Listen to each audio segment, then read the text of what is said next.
Hi, I'm David, and I'm one of the lecturers in the Maths Learning Centre at the University of Adelaide. And this is a rough and ready lecture, the second of a rough and ready lecture about integration. Now, as I said in the previous one,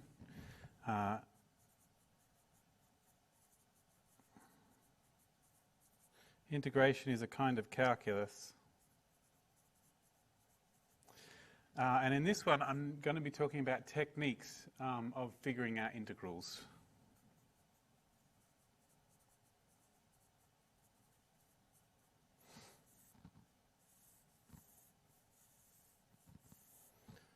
Techniques of integration.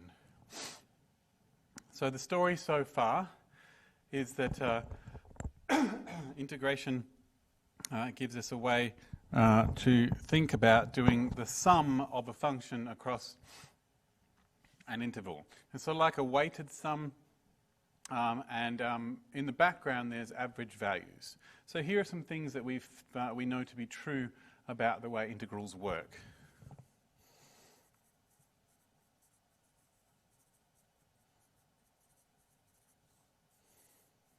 So far we know this, that the average value of a function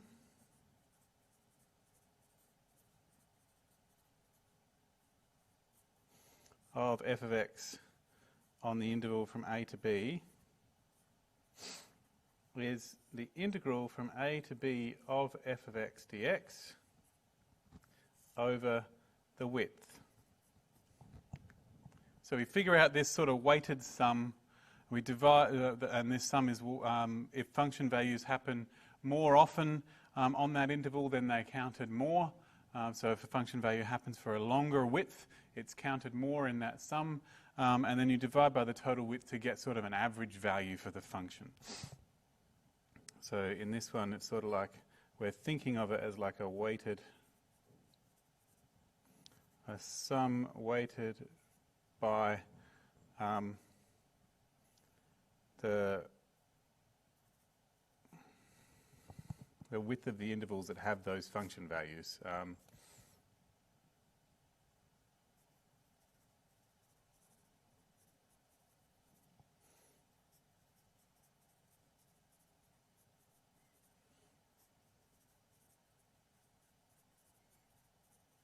And that's sort of one way of thinking about it.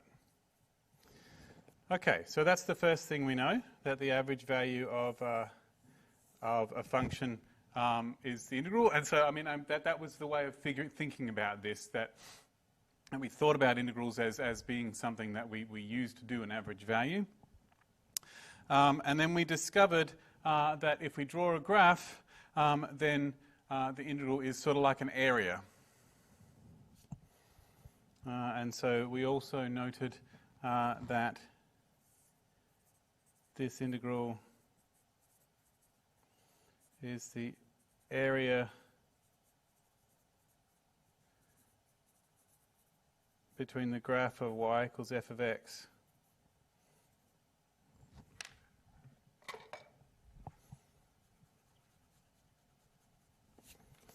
the graph of the equation y is equal to f of x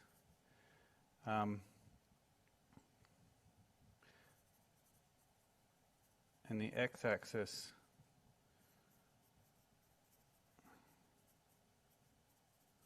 on the interval from a to b, but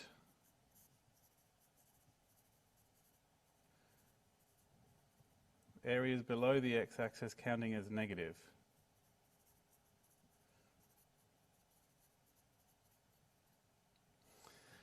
And the reason that had to happen was because if we want to average some values, when you average some negative numbers, the answer should come out to be negative. And so even though I can think of it as area, areas below have to count as negative because I'm supposed to average those negative values with the positive values.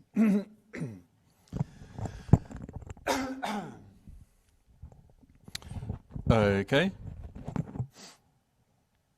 And we also discovered, well, we didn't, but the people who came before us discovered, that one way of trying to calculate what this thing is without thinking about it as areas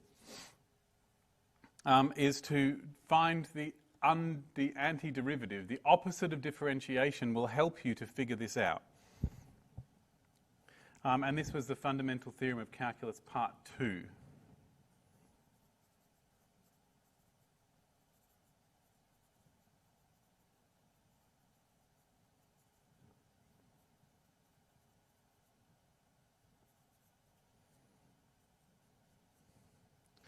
And it said that the integral from a to b of f of x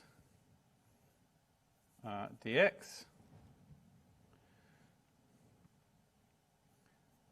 is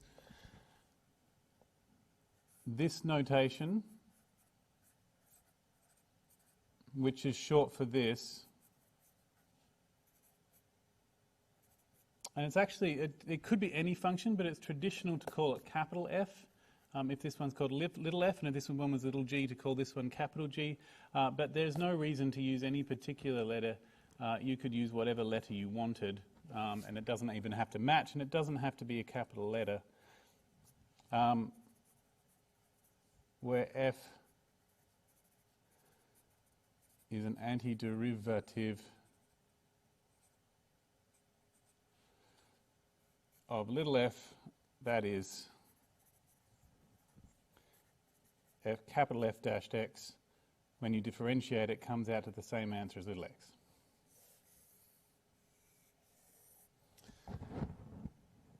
Okay.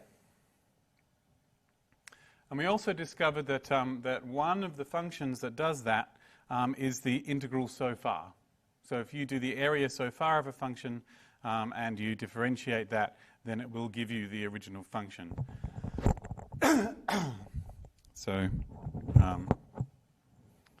So that's the fundamental theorem of calculus part 1.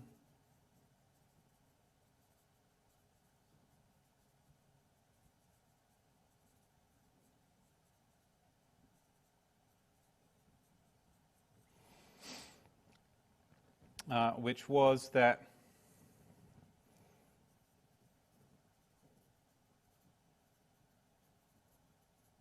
one antiderivative of the function f of x is the function which is the integral so far starting at any point of f of, I can't use x here, I'll use a different letter. There we go.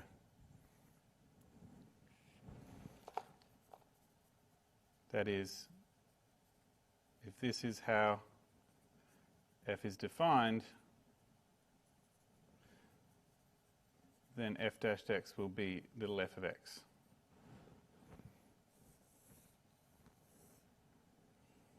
So what we're thinking here is so f of x is like the running total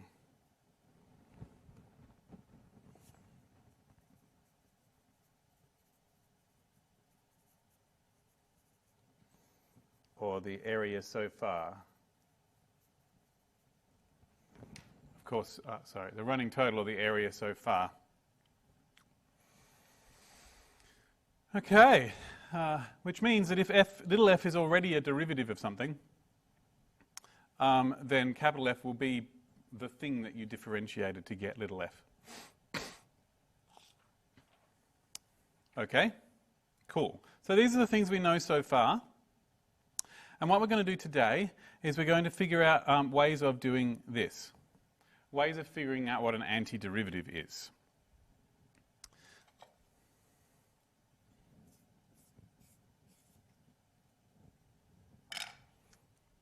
Okay. Okay. And we're going to need a new notation. I don't like the notation very much. It makes me sad. But it's what we have. And I'm used to it now, so it's all right. But we're going to have a new notation for this thing of an antiderivative. So this new notation goes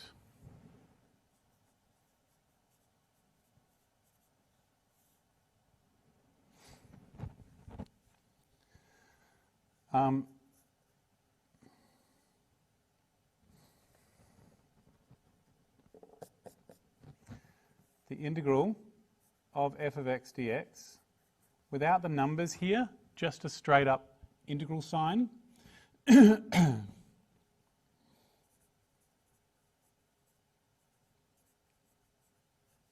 all antiderivative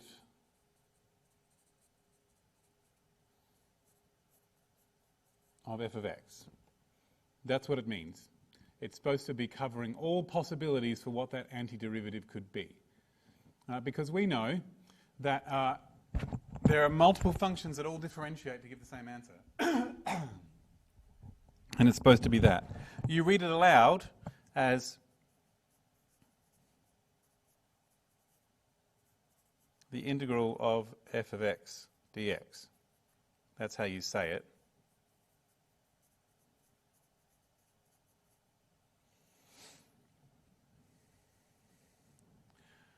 Okay, so that's what that means, and we're going to get up to what how we do that in a minute. So that's some notation, and just some terminology. Oh, just a second. So this is all possibilities for what this capital F of x could be. Okay, when I do this thing here, I only need one of those options, but this is covering all of those options of what they all could be. Some terminology, this sort of thing is called a definite integral.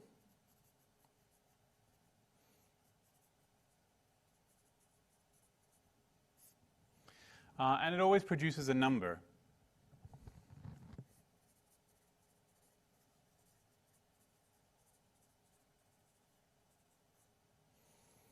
And this thing is called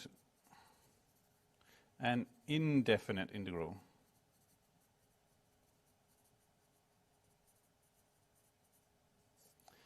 And it always produces a function, and actually a set of functions technically.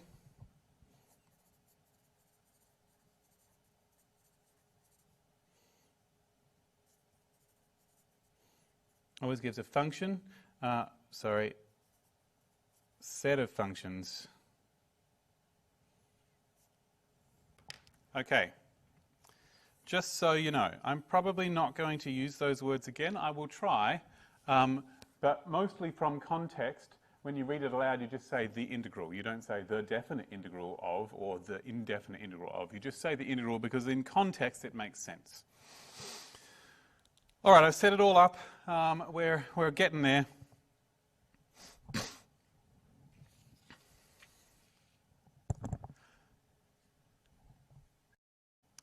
So now we want to do some techniques of integration. I'm not going to teach you all the techniques of integration that I know.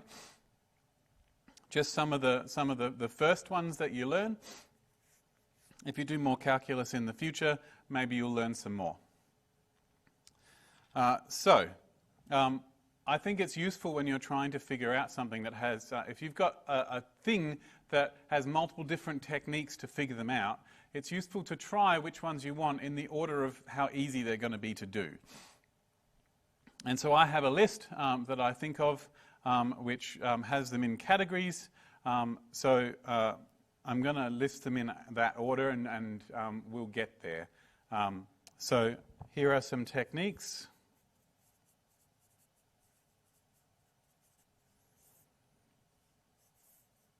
So technique 0, I'm calling it technique 0 because this is the one we're aiming for. This is the one we're always going to have to do at some point, and all other techniques are to try and turn it into this. Technique 0 is called just do it.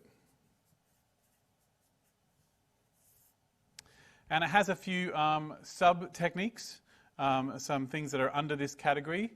And so I'm just going to label them, and we'll tell you what they all are in a minute. So technique 0 has in it,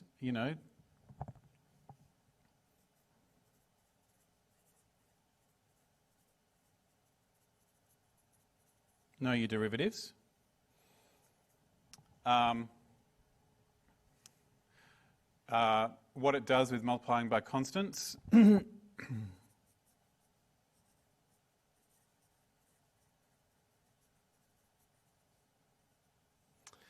And also, there's a technique which I like to call, it's sort of like the chain rule in reverse, but actually it's more like, but it only applies for one specific kind of function. And so I call it divide by the constant derivative of the inside. I know that's a really weird name, but that's what it is in my head.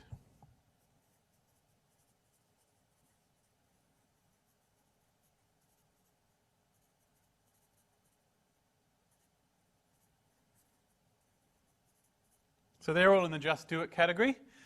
And then technique 1 is rewrite it, which could possibly mean expand. Well, first, write as a power.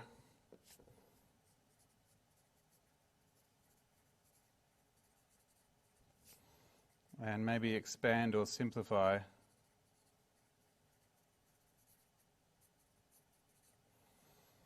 And technique 2 is called substitution.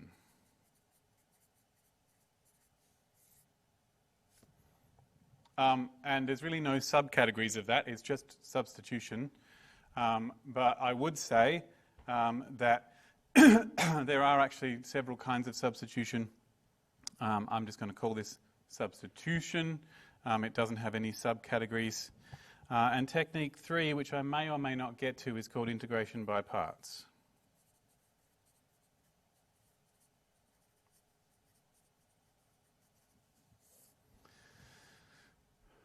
Okay, which does have some subcategories, but I'm not going to go there right now.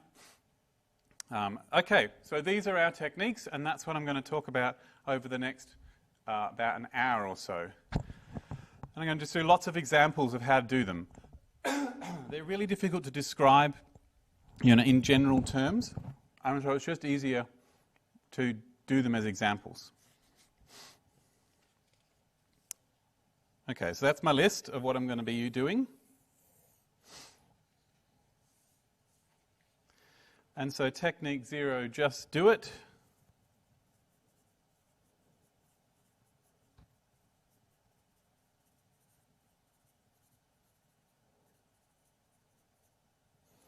Know your derivative.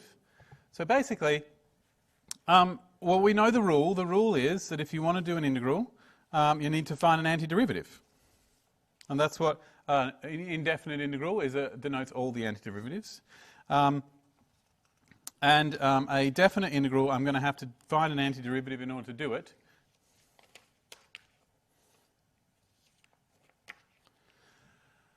And so, there you go. So, know your derivatives. If I know how derivatives work, then I can do antiderivatives. By doing it backwards. And here I have a handy-dandy table of derivatives. So I'm just going to pop that on the next slide, next page. See table of derivatives.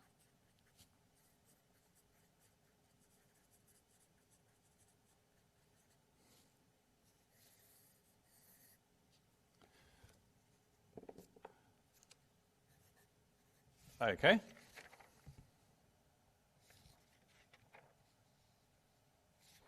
So the table of derivatives, which I'll put a handout version of, looks like this. And it's the function and its derivative. So a constant, when you differentiate it, produces 0. We know that. A constant times x, when you differentiate it, produces just the constant, because the derivatives sort of are trying to get at the idea of slopes. And you have x to the power of a, or it's x to the 8th power, then you multiply by that thing up there and subtract 1 from it. And technically the name for that is not power, but exponent.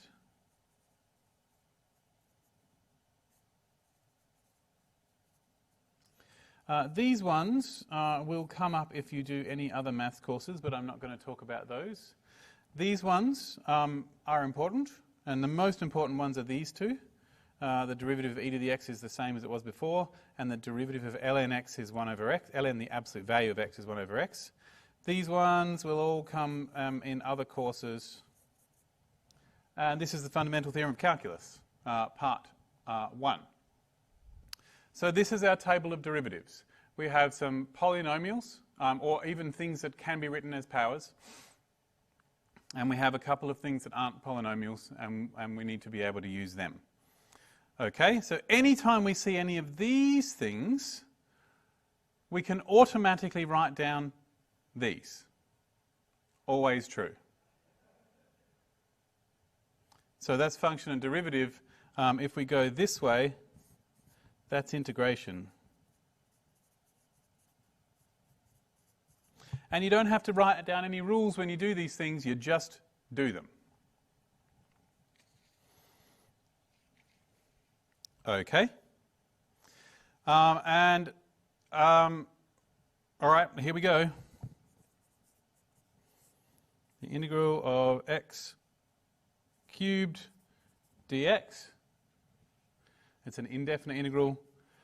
We need to do this rule backwards. So in this one, we multiply by the current exponent, and we put the exponent down by 1.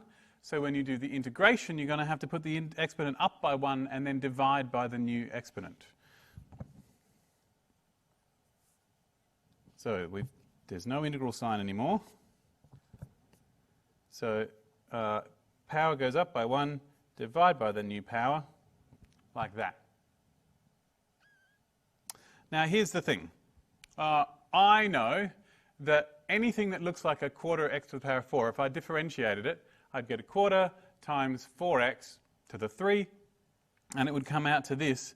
But if there was like a constant on the end, whenever you differentiate something that's a constant, it becomes 0. So this has got to be a plus constant there, because if there's any constant there, it will produce the same answer when I do the derivative. And that's sort of like the first rule of doing integrals, by doing indefinite integrals, is you need a plus constant on the end. It doesn't really matter what that letter is, usually in maths when you introduce a letter you're supposed to say for some c, but in integration we just assume that everybody knows what we mean by that, so we don't write it. Okay, and if we do this, for example, the integral of e to the x, well, I know that the derivative of e to the x is e to the x, so the integral of e to the x will be e to the x as well. But there'll be like a plus c. Okay, cool. Cool. And one last thing. The integral of just 2. Well, I know that if I differentiated 2x, it would produce the answer just 2.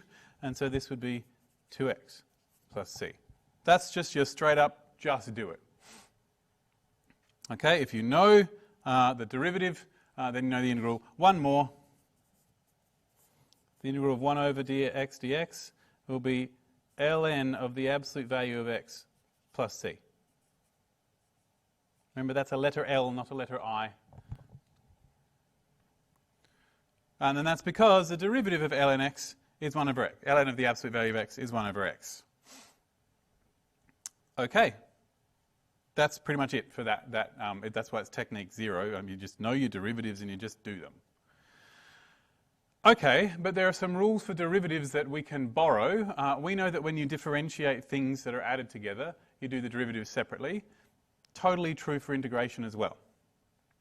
And we also know that when you when you differentiate things that have a constant multiple, then the constant multiple is still there afterwards. So we know that too.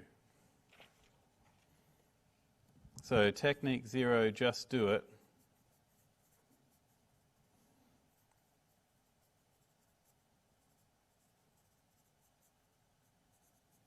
Constant multiple. You'll often see it written this way, that there's a rule which says that if you have a f of x dx, where a is some constant, then it's the same as saying, so if you multiply by a first and then do the indefinite integral, it's the same as doing the indefinite integral first and then multiplying by a. But most of the time, I don't think about it that way at all. I don't actually move the number outside the integral. I will do it if I'm trying to do some fancy algebraic manipulation to solve sort of a fancy problem. But I won't usually actually do it when I do the integral. So let me show you an example of how I normally do this.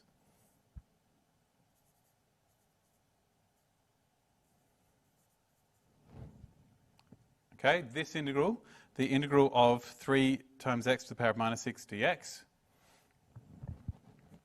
Okay, so the 3 will still be there after I do the integral. It's multiplied on. It will still multiply before. So I would know what to do if it was an x to the power of minus 6. I would put the power up by 1 and divide by the new power. But because that 3 is still there, I'll multiply by it because it's multiplied now. And then I will do power up by 1, divide by new power,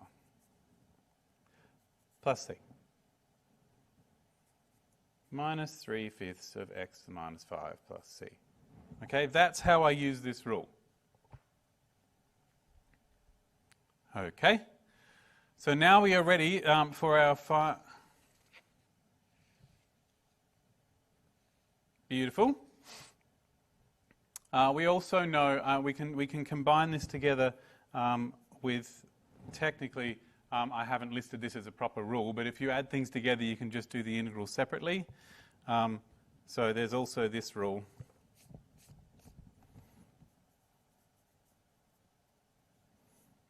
You will normally see it written like this. The integral of f of x d of x is the integral of f of x dx. So f of x plus g of x dx is the integral of f of x dx plus the integral of g of x dx. We normally see that as the rule, but we don't normally write it that way at all. We just do it.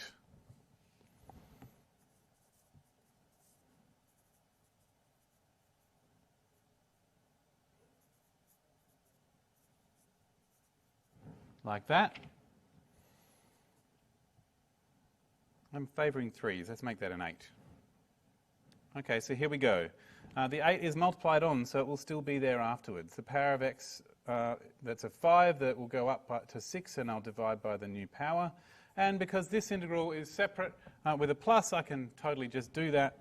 Now that's the same as 2 times 1 over x. So that's 2, because it's still there, and the integral of 1 over x is ln absolute value of x, and then a plus c. And 8 divided by 6 is the same as 4/3.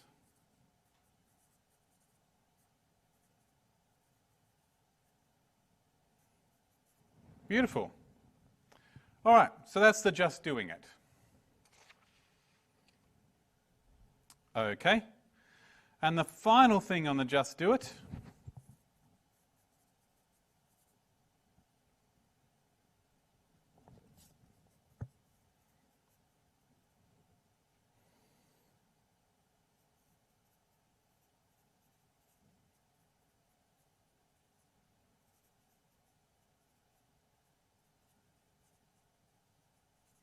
divide by the constant derivative of the inside is based on this reasoning here. So it goes that, so this is the rule, this is the reasoning.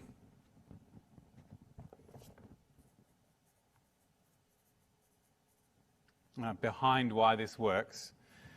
If f dashed x is little f of x, so if you start with a function that when you differentiate it produces little f of x, okay, so I'm sort of imagining my antiderivative already, then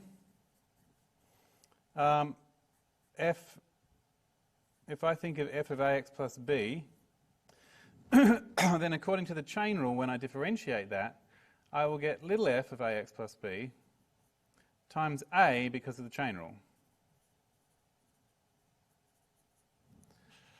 And so if I divide both of these parts of the equation by a, I'll get 1 over a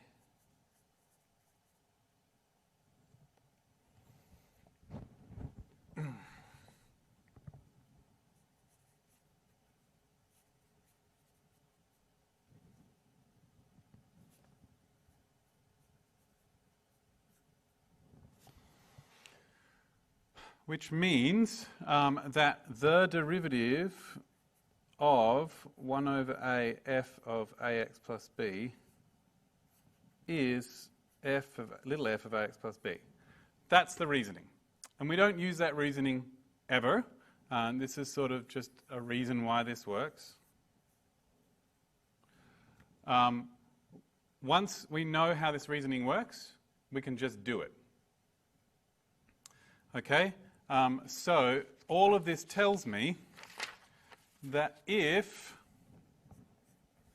the integral of little f of x dx would normally come out to capital of f of x plus c, that's normally how we do it, then the integral of little f of x with an ax plus b in it for some constants a and b will be f of ax plus b plus c divided by a, where a is the derivative of this. Now this rule will only work if the derivative of the thing on the inside is a constant. So that is, if you have f of something inside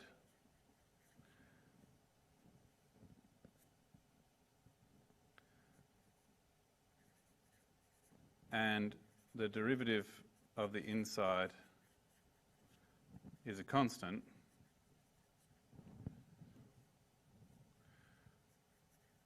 then do the integral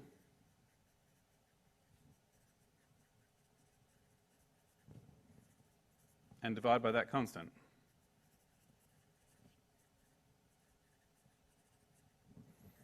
That's how I think about it. And that's how most people who are experienced with integration will do it. Okay, so that's why I put it in the just do it category. Technically, there's all this reasoning behind why it works, but this is one of the things that happens so often when you're trying to do integrals that most people don't think it's worth writing down any reasoning for it at all. So I'm going to do an example where I put the reasoning in, and then I'm going to do an example where I don't, a couple of examples where I don't put the reasoning in. Oh, my table of derivatives. Sorry, I'm just making sure that my notes end up in the right order when I'm finished.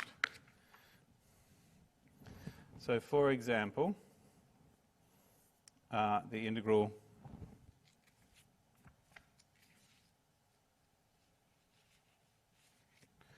of, say, 3 times 2x plus 7 to the 15, for example.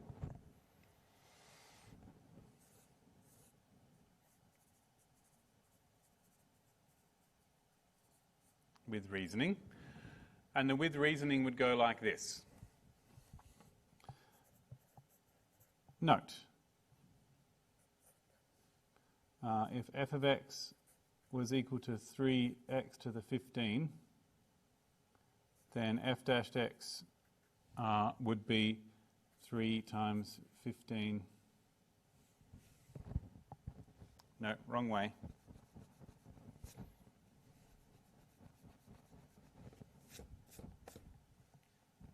So the reasoning would go like this. If that was just an x, the integral would be whatever it is.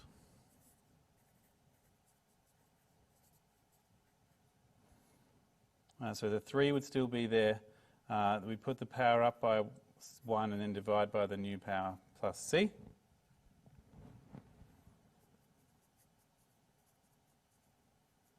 Beautiful.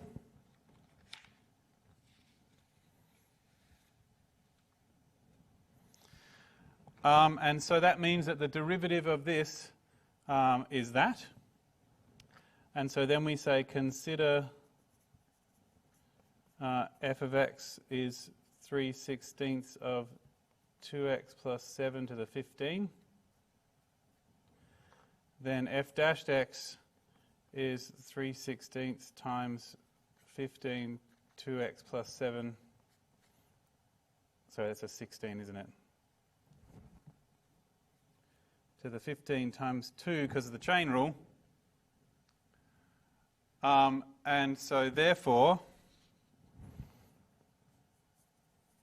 if g of x is a half of 3/16 2x plus 7 to the 16, then g dashed x will be a half times 3/16 2x plus 7 to the 16 times 2.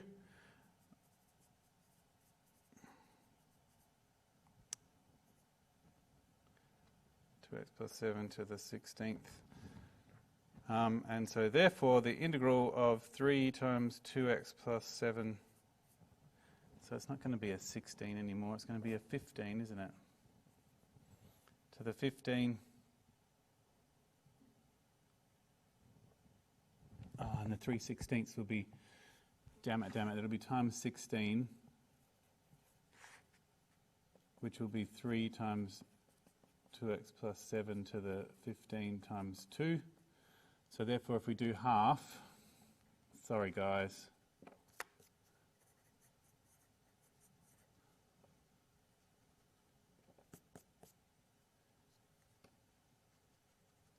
that's correct. Right, let me just go back. If f of x, if we do the integral of this, we get that.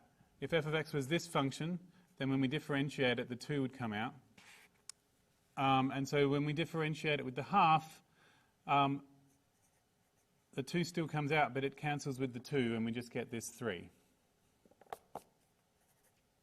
And so therefore the integral of this must be 3 2x plus 7 to the 3/16 of 2x plus 7 to the 16 times a half.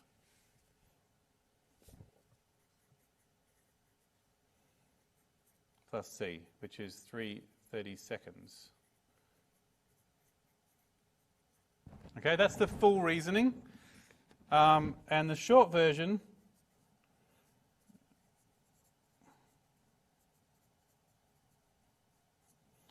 which is perfectly acceptable, is to say, well, the derivative of the thing on the inside is a constant, which is 2, so all I have to do is divide by that constant. So the 3 is multiplied on, and it will still be there. Normally I'd put the power up by 16 and divide up to 16 and divide by the new power, but the derivative of the inside is a constant, so I'm going to have to divide by 2 as well. Ta-da!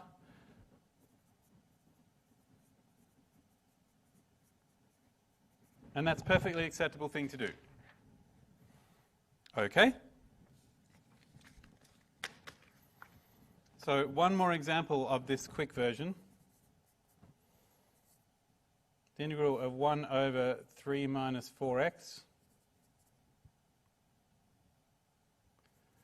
So let's see. If that was just an x, the 1 over x, it would become ln of the thing.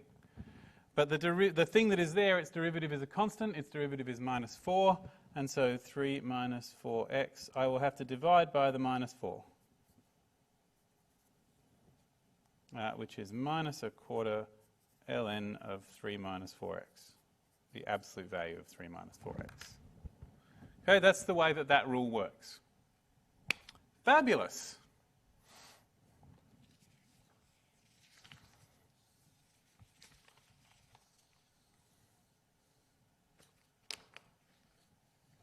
Okay, so that's the beginning. Those are the fundamentals. They're the things you're allowed to just do. Without telling anyone how you did it, you just do it.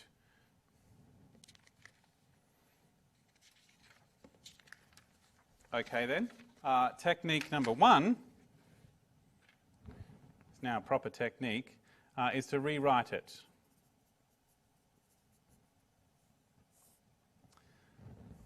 And I'm not going to actually specify these different possibilities with the, where is it? With the right as powers. Oh, I will. Okay. So rewrite it, or expand and simplify. I'm not going to actually do any of those separately. So powers or expand, simplify. Okay, and I'm just going to do a few examples. So let's see, the integral of x squared plus x over x cubed. I can attempt to do that. That'll be fine. The usual thing I would do is attempt to rewrite it first, okay? First I'll see if it's just one of the things I can just do. No, it isn't. And so I won't do that. I will see, now, okay, so dividing by x cubed, I know that I've divided by 2, I could do them separately. So divide by x cubed, I can do them separately. So that will be this.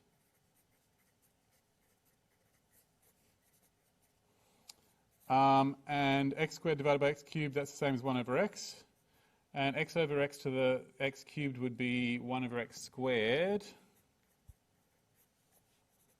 Now I know how to integrate 1 over x. That's just 1 over x. So I'll just leave that like that. And this, if I wrote it as x to the power of minus 2, I could use that rule where I put the power up by 1 and divide by the new power. So the integral of 1 over x is ln of the absolute value of x. And the integral of x to the power of minus 2, well, the power would go up by 1 to minus 1, and I'll have to divide by the new power. And the moment the integral sign disappeared, that's when the plus c happens.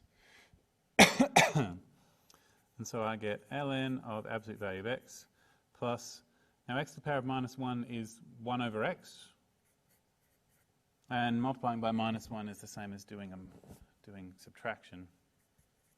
And so that's my technique that I used was to look and think, oh, maybe if I rewrote it, I could get things that I'm more familiar with.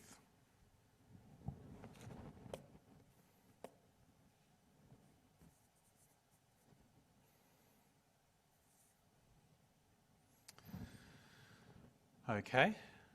Let me just think about something.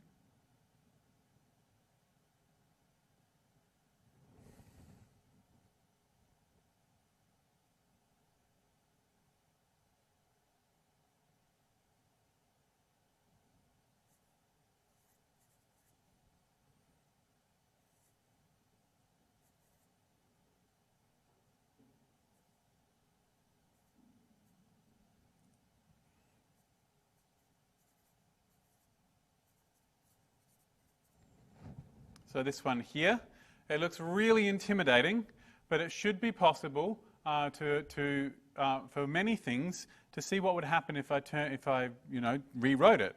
So the only thing I can think to do would be to expand this multiplication. E to the x times e to the minus x is still e to the power of something because that's how powers of e work. And so I will be able to write it all as powers of e. So that's e to the x times e to the minus x. Now, I'm just going to pop that in explicitly if that's okay. You wouldn't technically need to write this. So e to the x times e to the minus x, when you multiply things with the same base, the powers add. And so I get e to the 0, which is 1. And that's e to the 2x. And this I can do now. So I can just do this one. I've managed to turn it into something I can just do. The integral of 1 would be 1x based on my rules. Yep, the integral constant is constant times x because the integrals go this way. And so that's just going to be x. And the 3 is multiplied on, so it will still be there. And the integral of just e to the x would be e to the x. But it's not an x, it's a 2x, so I'm going to have to divide by that too.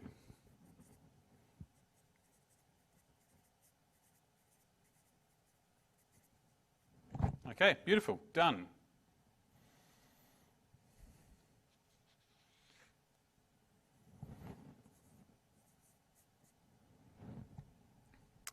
Okay. So I'm going to do a fancy rewriting now. It's going to be fancy. Just you watch.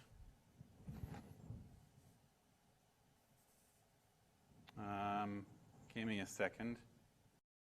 This is it here. Sorry, I paused it to figure it out. The integral of x over x plus 1 squared dx. Now, I could expand out of the denominator, but it's almost never a good idea to expand out of the denominator.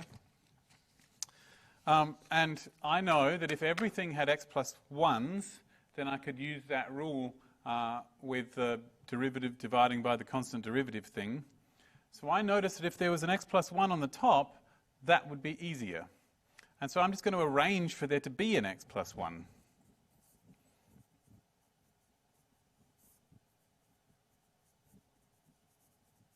I've added 1 and subtracted 1. So I haven't actually changed what this is equal to. It just looks different.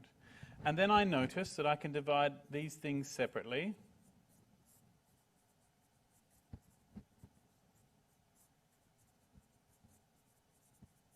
Beautiful. And so this is 1 over x plus 1, because there's 1 on top and they'll sort of cancel. And this is x plus 1 to the minus 2. Beautiful.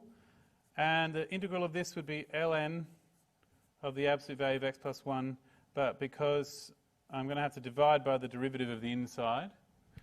And this one, the power would go up by 1, up to, the exponent here would go up to -1, and then I'll divide by the new power, and technically I'm going to have to divide by the 1 that's next to that x. And so I get ln of x plus 1, plus c, because the integral sign's disappeared.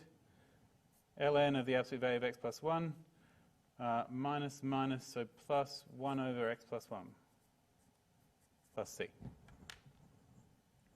Beautiful. That's some fancy rewriting. That's cool. One more rewriting for you.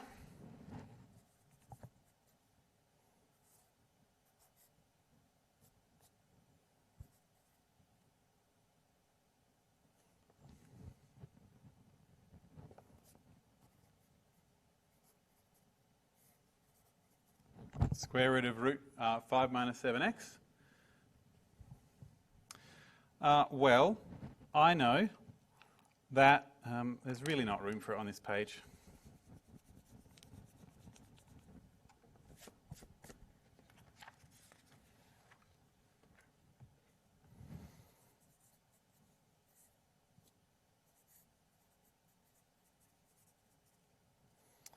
I know that square roots can be rewritten as powers,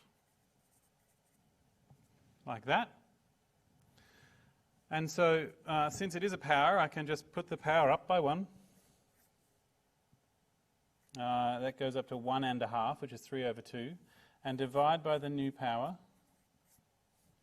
But it's not just an x, it's a 5 minus 7x, and the derivative of that is minus 7, so I have to also divide by the minus 7, plus c. So dividing by 3 on 2 is the same as doing 2/3.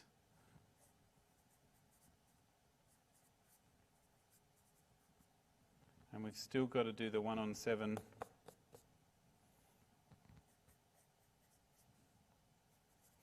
And so we've got minus 2 on 21. Some people think that if you start with a root, you should rewrite this at the end so that it involves a root. I don't care, but some people do. So probably just check with them. You can do it this way. So the power of 1.5 is the same as this. Because that 3 on 2, I'm imagining, is 1.5. And so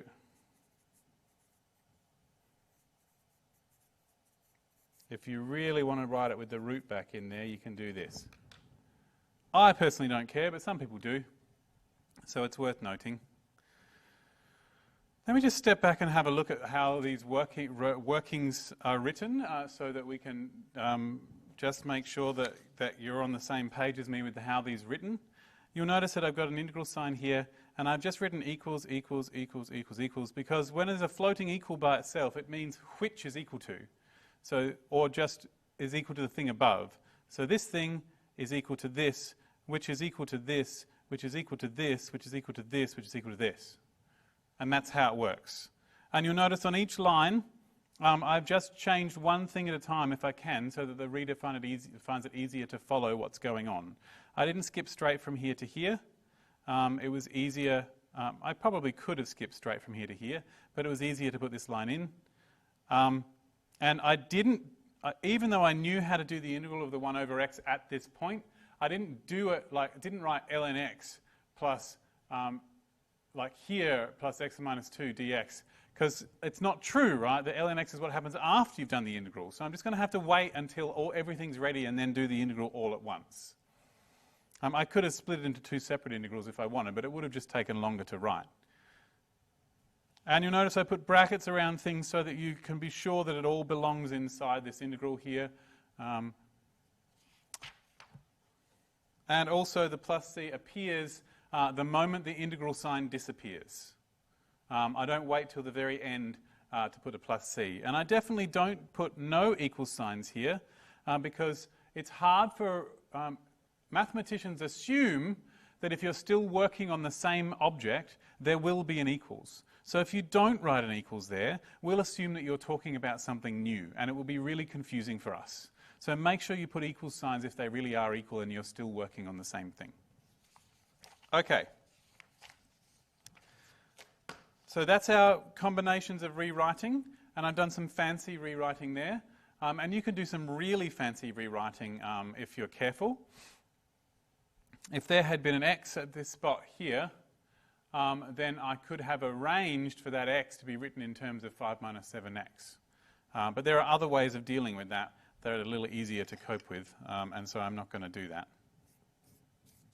So the next technique, which I have about half an hour to talk about, is the technique of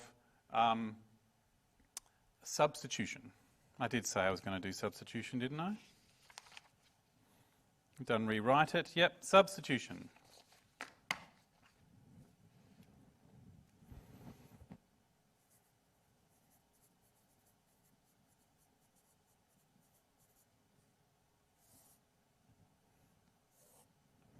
So, substitution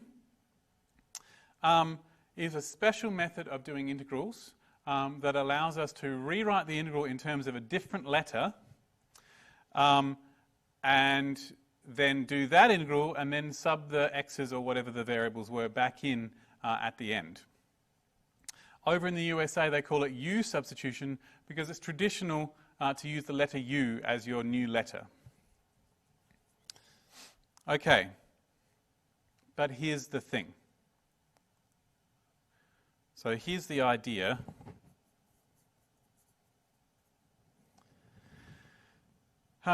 Remember how the definite integral was a running total? Well, the function is remember how one of the antiderivatives of your function is a running total here. Okay, so it should technically be possible. It is possible for multiple groups of people to have the same average, and it's possible for multiple functions to have the same average. And even better, it's possible for a function on one interval to have the same average as a different function on a different interval. If you can stretch out your interval so that some of your functions happen more often than others, but you divide by the stretch out bit, it should come out to the same average. And so because I can manipulate averages in those ways, I can remark my x-axis in terms of a different value.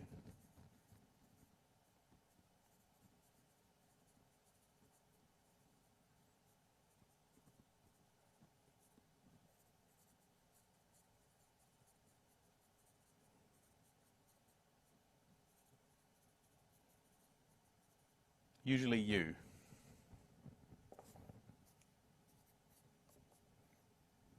Okay, and so we do, instead of doing a running total of x across its possible numbers that the x could be, of f of x across the possible numbers that x could be, we do a running total of u across the possible numbers that u could be. Okay, but of course, the way that the function values work when x changes will be different to the way that the function values change when u changes.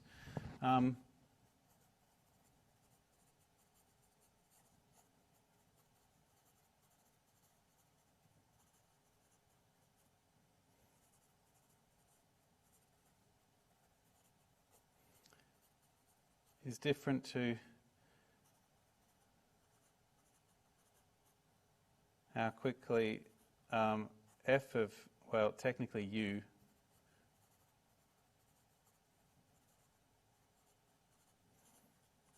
when u does, and so we're going to have to take that into account.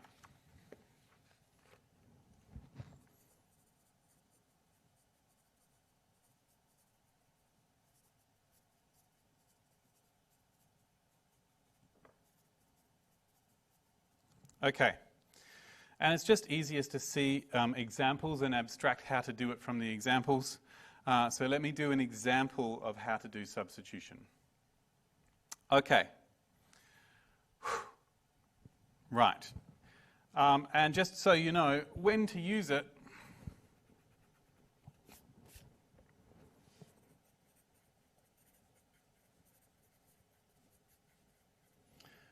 is when there is a function inside another function.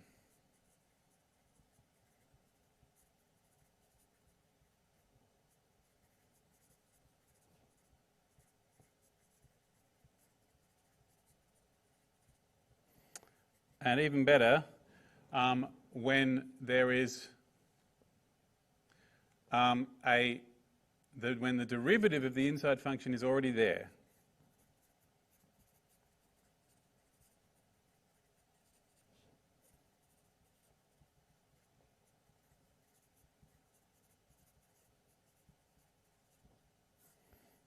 Except possibly it might have the wrong constant multiple.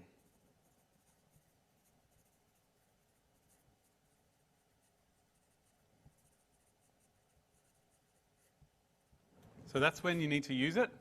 And so actually back here, it's more that it's not f of x, it's more like f of g of x. And then we replace the g of x with u. We say that u is g of x. Okay, so here's how. With an example. So here's my example. Let's see, we have e to the 3x squared plus 5, for example. And if the derivative of this is already there, except possibly with the wrong constant, I'll be able to do it. So the derivative of this is 3 times 2x, which is 6x. So if I just had anything involving just an x, because it has allowed to have the wrong constant multiple, then I can do it. Okay? So when you look at one of these and you analyze what's there, you can see whether the thing that's there has its constant derivative, has its derivative nearby, and you'll be able to do it. Okay. Right. Let's see. So I'm going to let u be equal to this thing which was inside the other function. E to the x is a function, and e to the x is a function, and inside that function I have 3x squared plus 5. So I'm going to do that. U is going to be the entire inside of that function. And then I'm going to need to take into account that when that the speed at which x moves is different to the speed at which u moves. And so I'm going to need to know how quickly u moves when x moves, which is what a derivative is. So it'll be 2x. The 5 will go away, so that's 6x.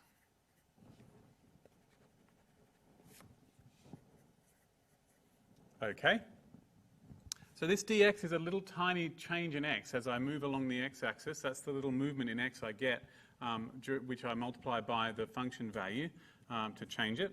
And so that dx, I need to figure out what that is in terms of changes in u. So I'm going to do this. Okay. Some people would blast you with their X-ray eyes if you did that and be extremely upset that you split the du and the dx. I don't mind because I know what these things are representing in this story. They're representing little changes on the x-axis and the x-axis remarked to be a u-axis. Okay, so I notice that the whole reason I did this is I noticed that the x dx was there in my original integral. So I'm just going to color code that. Here's an x dx. Here is an x dx. Now, it's all multiplication and division here. I'm going to have to be thinking about it as a multiplication thing. So ultimately, this x is times by that dx. Okay? The 6 is wrong. But that's all right. When you do substitution, it's okay for the number to not be the right number. I'm just going to have to adjust it so that it is the right number. So let me divide by 6 and multiply by 7.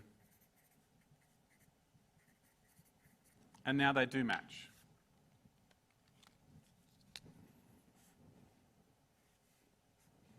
Okay, cool. And so this 7x dx has become 7 over 6 du. And this thing here is what u is. And so every piece of my original integral has become something new in terms of u. And there's no x's, if I replace them all, there will be no x's or dx's left. Now, I can't just write equals here, because that always assumes that the floating equals always assumes that it's equal to the thing directly above it. And the last thing I wrote was 7 over 6 du. So I can't just do that. I'm going to have to, if I want this to make grammatical sense, to rewrite the original integral. That's not the worst plan, because at least I can keep track of what I've done and what I haven't done. So the 7x dx is the same as 7/6 of du. And the e is still the same thing, and this is u. And that integral I can do. The 7 over 6 is the number multiplied on, so it'll still be there.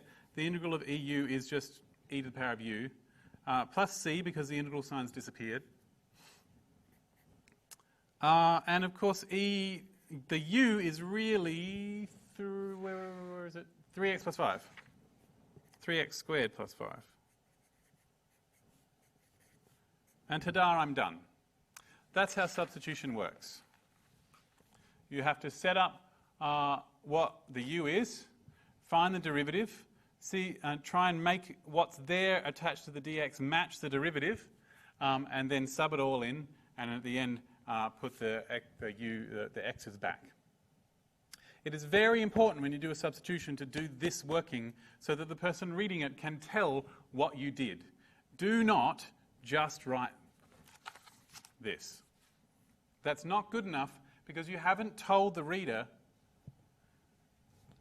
That's not good enough because you haven't told the reader what the u is, and you haven't told them how you managed to get rid of all of. It's obvious that this became a u from the way this working works, but it's not at all obvious why this 7x dx became a 7 over 6 du. You must include this working in order for the reader to be able to know what's going on. And that reader could be you in 3 weeks' time trying to figure out what you did when you're trying to do an assignment or an exam.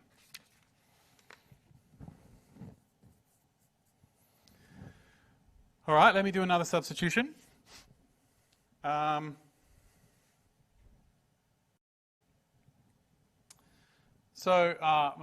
Another substitution, what am I going to do? Let's see.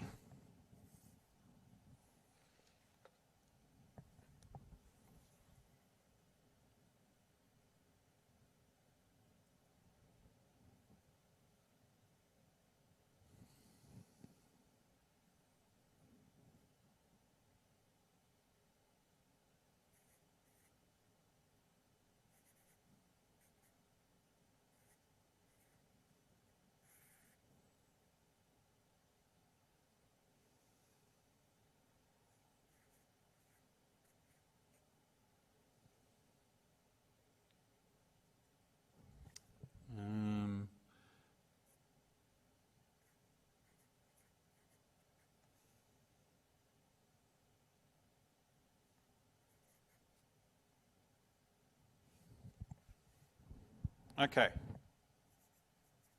That's the integral we're going to do. X cubed plus x over x to the power of 4 plus 2x squared. All right, well, the first thing I want to do is just check if I know how to do this. Whoa, no, it's not very easy. And if there hadn't been a plus there, then I could have divided both things by x to the power of 4, and I could have figured it out using just rewriting it. But the plus on the bottom of the derivative, the bottom of the fraction there, is causing us a lot of pain. I suppose I could, technically, divide the top of the fraction and the bottom of the fraction by x, and I might have a chance of figuring this out, but I'm just going to leave it as it is. Okay. well, it doesn't look like something that I can do a substitution on, but I could do u equals something that's here, and the top of a fraction doesn't really count as being inside a function, because I could move that to be like this if I wanted.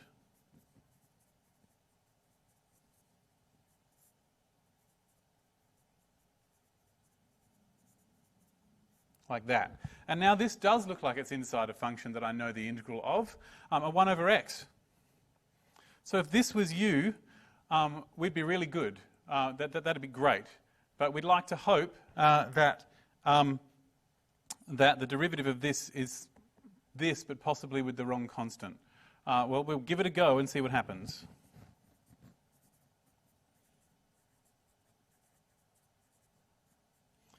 So when I do du on dx, I get 4x cubed plus 2 times 2x, which is 4x cubed plus 4x, which is 4 times x cubed plus x. Okay, so I do have the derivative, but with the wrong constant. And so that's okay. It doesn't matter if the constant is wrong, because I can fiddle with that. So the du is 4x cubed plus x dx. And I don't have a 4 here. I've just got nothing, so I'll just do this. Okay, cool.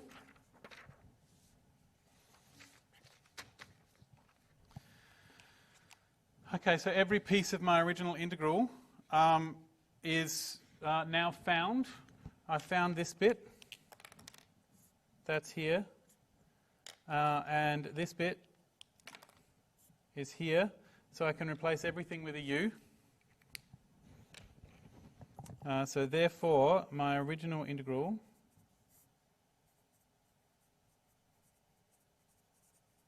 which was equal to this. It's just going to be easier to read if I actually do include all of these pieces. Okay. So that's going to be equal to, so this bit here just becomes a quarter of du.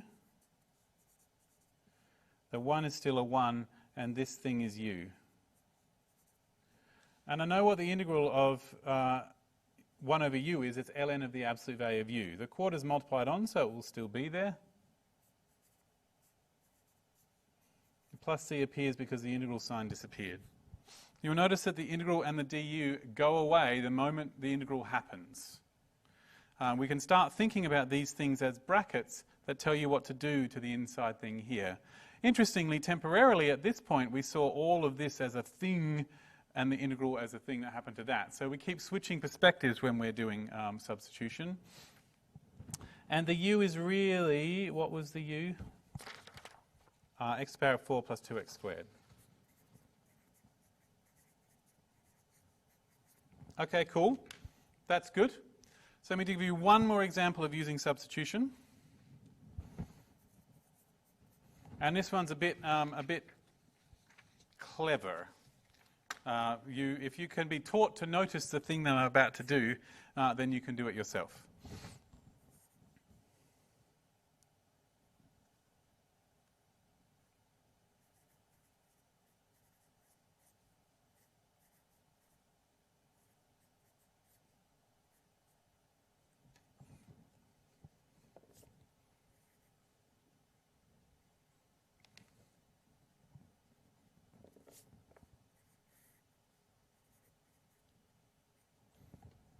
Yeah, let's do that.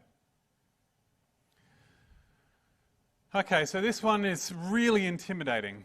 I've got two things that are sort of have functions inside them. This one isn't really as bad as this one. That one's awful. So if this wasn't here, I would be able to do this by dividing by the constant derivative. But it's not here. So it's just annoying. So what I could do is I could attempt to rewrite this in terms of 6x plus 1, and that would be great. But the quickest way to rewrite something in terms of something complicated is to give it a name. And so I'm actually just going to do substitution. If I call this u, then it's actually going to work. It's a bit of a magic trick. So I mean, technically the derivative of this is 6, and the wrong constant is there. The x freaking me out a bit, but I'm just going to give it a go.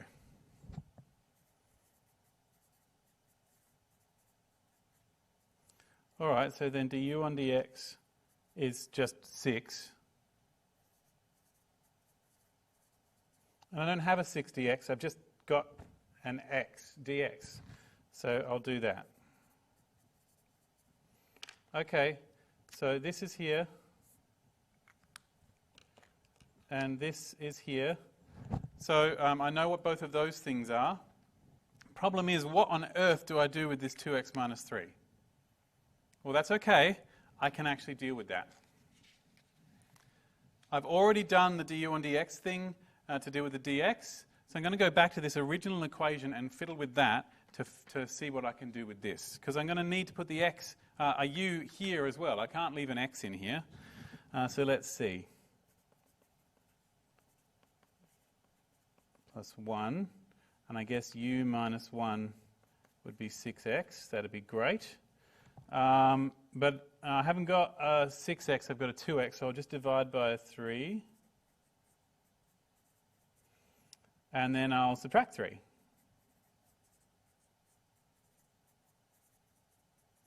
So I have now found my 2x minus 3 in terms of u. It just might be a little easier to do this directly with some fractions. So I'll have a third of u minus a third minus 3.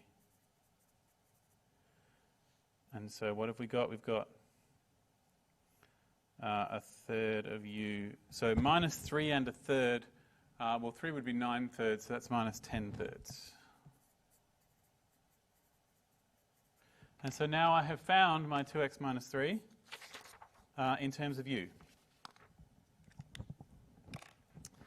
And so, therefore, my integral of 2x minus 3 times root 6x plus 1 dx is, well, the 2x minus 3 is 1/3 of u minus 10/3. And the 6x plus 1 is u, and the dx was a 6 of du. I think that's right? Yep. Okay.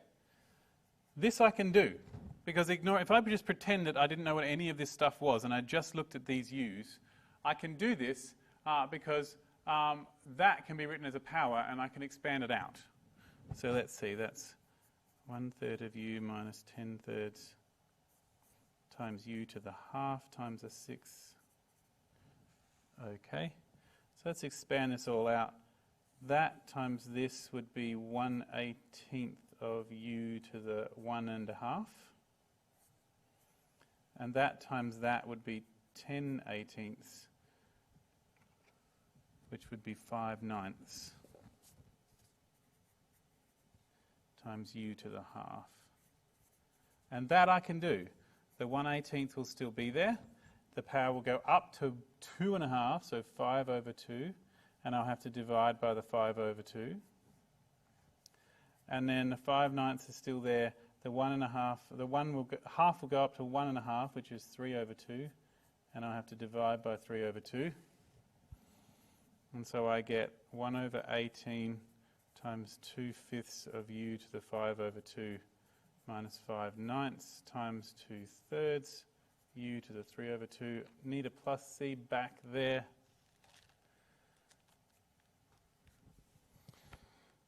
Oh, wow, okay. So that's 1 on 45 u to the 5/2 minus 10 on 27 u to the 3/2 plus c, and the u was really 6x plus 1.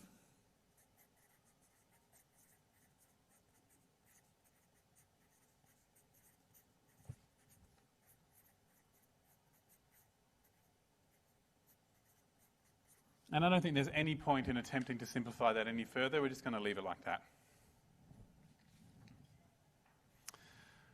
Okay, cool. So I can use substitution in at least one place where it doesn't seem like it ought to work because there's other bits floating around. And sometimes you just have to try, and if it doesn't work, it doesn't work. All right, that's substitution. So there is one more technique of integration which is worth trying, which is worth telling you about, which is called integration by parts.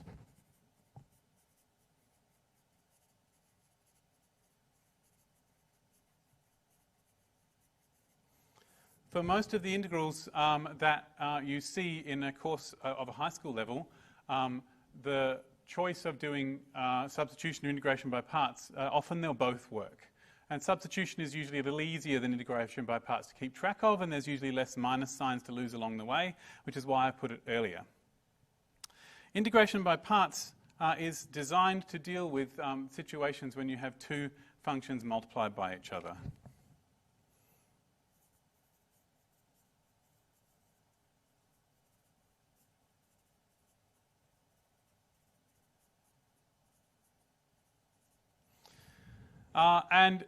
That two functions multiplied is familiar. Back in differentiation, two functions multiplied gave you the product rule, and integration by parts is sort of like the product rule in reverse. So the idea is, the reasoning is this. If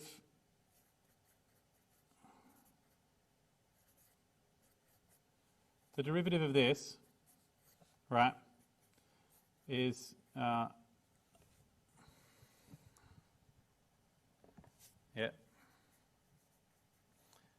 is differentiate one and keep the other, plus keep the one and differentiate the other. And so if I integrate both sides, the integral of a derivative is the original function, plus c usually, but that's all right.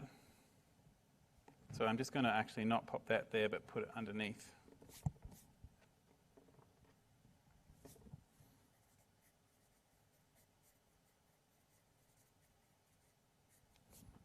So if I integrate this, so an indefinite integral, the integral of a derivative is the original function. And I know I can do integrals separately.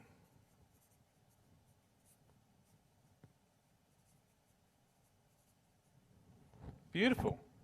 And so what that means is that if I have one of these, something where it's already differentiated, then where one of them is already the derivative of something else, then I can turn it into I can figure out what it is in terms of this and another integral. So integration by parts turns your integral into a new integral, and so I tend to rearrange it like this.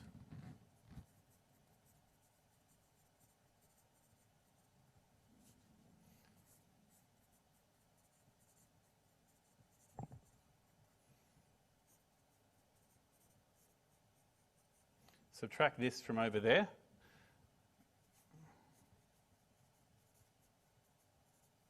Like that.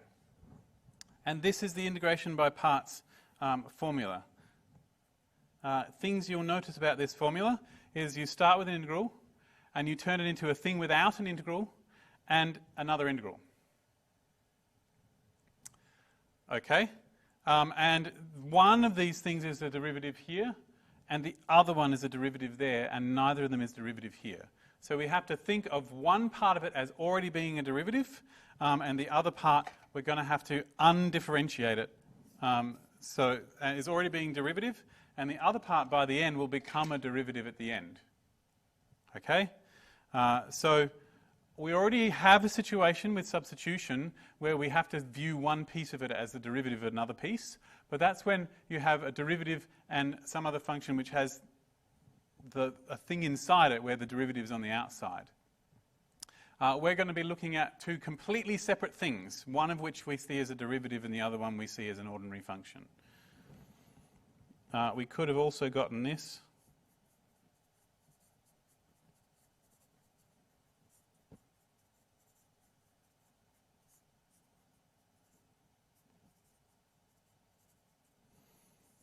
It doesn't matter which one you see as a derivative as long as the other one is over here.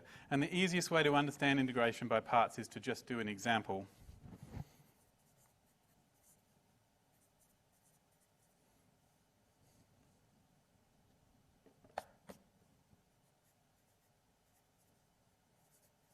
Let's do this. The integral of x e to the half of x. So I can see this as two things multiplied together. That's my f and that's my g. But one of them I have to view as a derivative of not of the other, but just as a derivative of something. So I could view the x as the derivative of, say, half of x squared. And I could view the e to the half of x as, say, the derivative of something with an e to the half of x in it.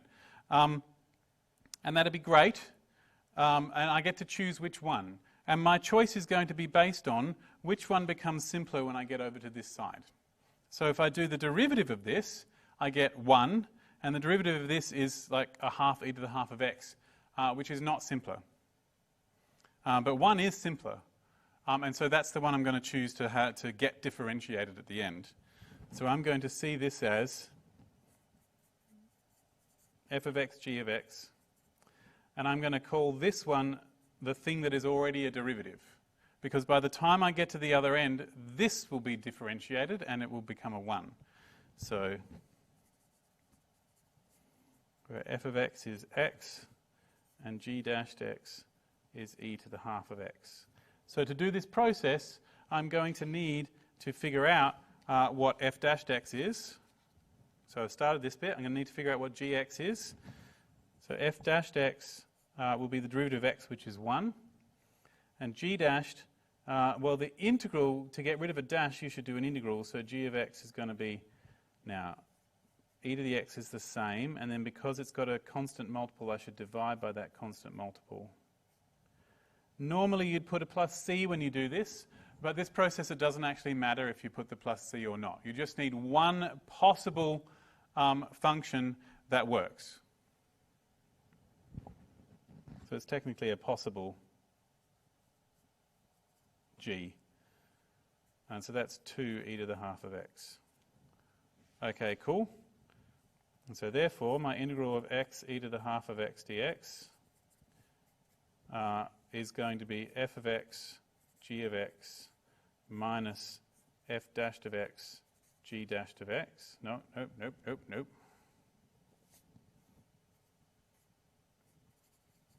So we're using this version of it here. And f of x is x, and g of x is 2 e to the half of x. And f dashed x was 1, and g of x was 2 e to the half of x. Beautiful. And so I've got 2x e to the half of x minus 2 e to the half of x. Okay. And that integral I can do. The 2 will still be there because it's multiplied on. The integral of e to the half of x is e to the half of x, but because of that constant derivative, I'll divide by that. And so now I get 2x e to the half of x minus, now 1 divided by half is the same as timesing by 2, so we get 4. Okay. And that's integration by parts. Specifically designed for when things are multiplied together. There are all sorts of ways of doing integration by parts in all sorts of situations. I could have done integration by parts on one of those examples earlier. And maybe I will.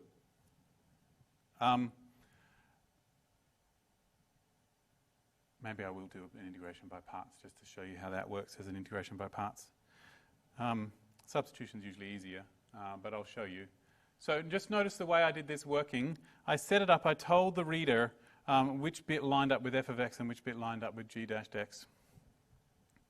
Then I told the reader what every piece of it was and figured out the bits.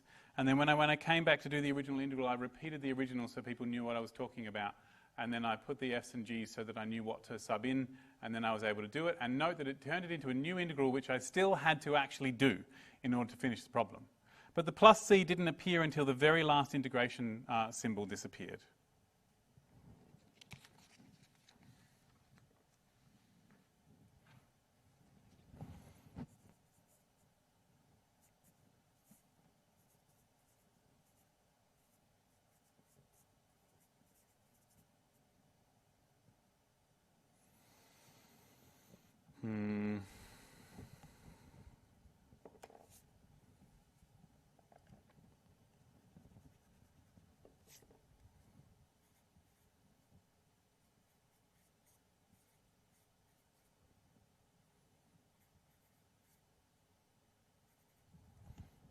Let's do this one.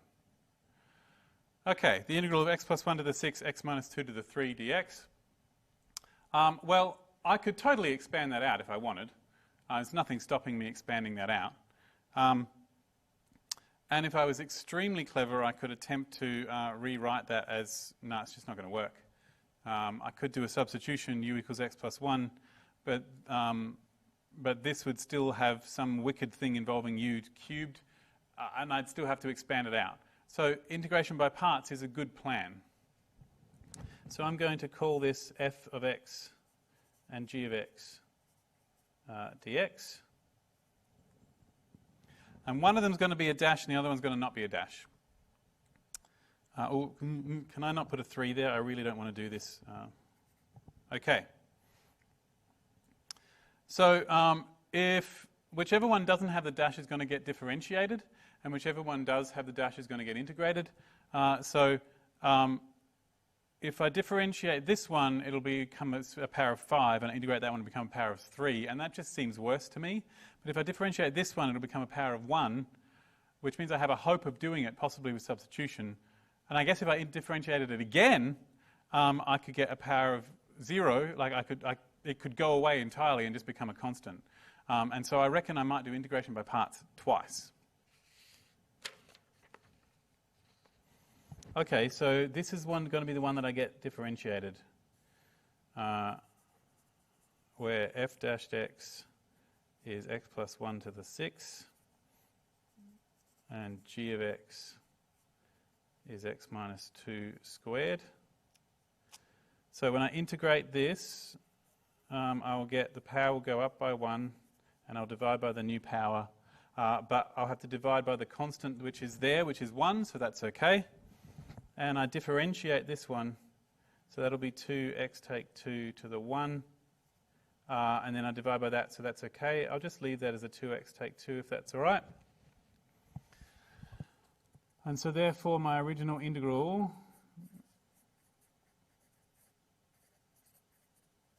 will become fx gx minus the integral of fx gx dx, because that's how integration by parts works, and it was an f dashed here, so it would be a g dashed here. So f of x was 1/7 of x plus 1 to the 7, g of x was g of x was x minus 2 squared. F of x was 1/7 x plus 1 to the 7th, g dash dash was 2x minus 2. Okay, that's fine.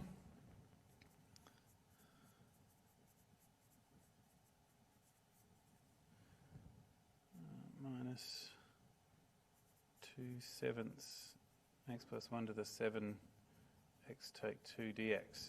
So if I do integration by parts again, then I'll be able to get rid of that bit there.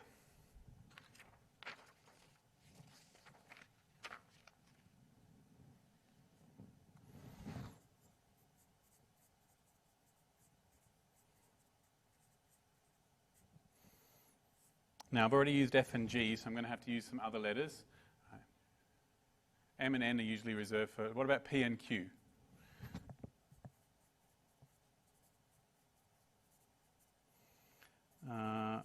Where P, X is 2/7... No, we need more space than that, David.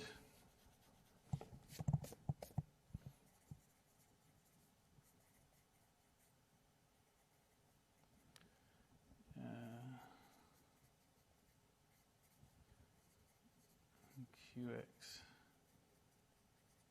So it'd be really cool if I differentiated this QX, because it would just become 1. And so since I'm going to differentiate it, that's the one that has to have the dash.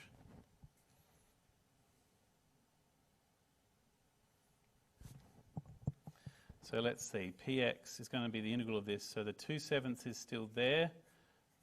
This is going to go up to 8, and I'm going to divide by the new exponent.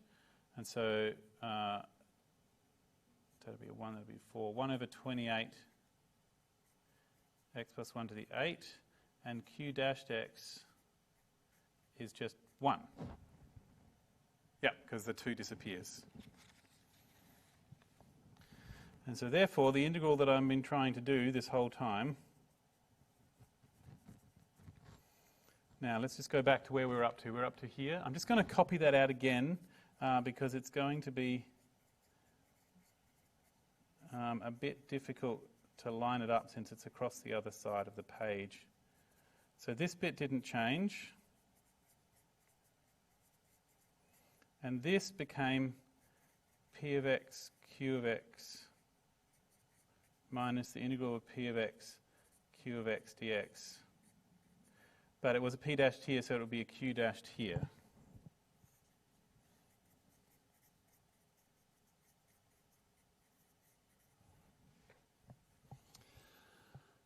What 7? So p of x was 1 over 28 x plus 1 to the 8. Q of x was x minus 2. Okay, cool. And the integral of p of x, which is 1 over 28 x plus 1 to the 8 times q dashed x, which is 1. Okay, doing well.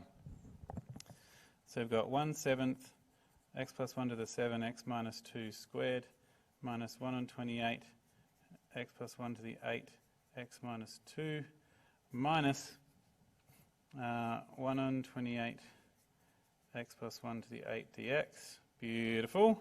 And that integral I can just do. I'll put the power up by 1, divide by the new power, and divide by the 1 that's next to the x.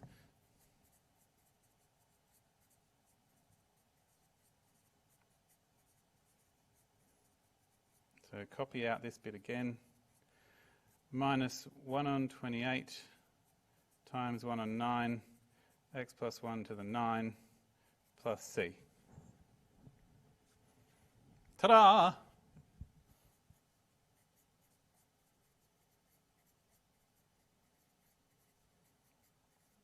And you might think, David, that's a lot of writing. Wouldn't it have been easier to just expand it all out and do the integral? Maybe it would. What is 28 times 9?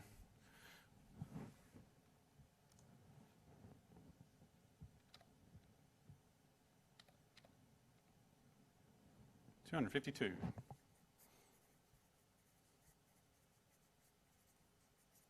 But I did it, and it did illustrate how to do integration by parts when you're doing it twice. You'll notice that every time I left my working for a bit to do some other stuff, when I returned, I reminded the reader the thing that I was trying to calculate. I did it again here. I left it, and then I came back and reminded them what I was doing before I continued. That's some good writing practice. Okay, so those are the techniques of finding indefinite integrals, the main ones. There are a few others, but these are the ones that you can do most of the time. And I recommend, if you want to decide which one to do, I would try and do them in the order of easiness.